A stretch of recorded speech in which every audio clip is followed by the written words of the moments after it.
কবি সাহিত্যিক আর ভক্তদের শেষ শ্রদ্ধায় সিক্ত হলেন প্রেম ও দ্রোহের কবি হেলাল হাফিজ। 2 দফা জানাজা শেষে জাতীয় প্রেস ক্লাবে শ্রদ্ধা জানাচ্ছে সর্বস্তরের মানুষ। এর আগে সকালে প্রথম জানাজা অনুষ্ঠিত হয় বাংলা একাডেমিতে। জানাজায় অংশ নেন সংস্কৃতি বিষয়ক উপদেষ্টা মোস্তফা সরোয়ার ফারুকী।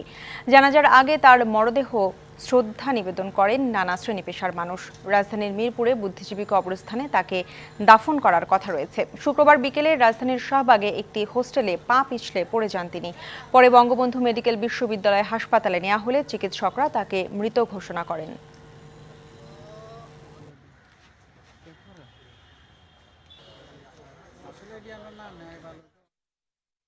তারুণ্য এবং যৌবনের গান বললেই হেলাল হাফিজের কথা মনে পড়ে। এটা ওনার অর্জন এবং এ বিষয়ে কোনো সন্দেহ নাই যে বাংলাদেশের সংস্কৃতি জগৎ ওনাকে ওনার শূন্যতা বোধ করবে এবং ওনার অবস্থানটা কিন্তু বাংলাদেশের সংস্কৃতি জগতে ওনার ওই এক বইতেই উনি চিরস্থায়ী করে গেছেন।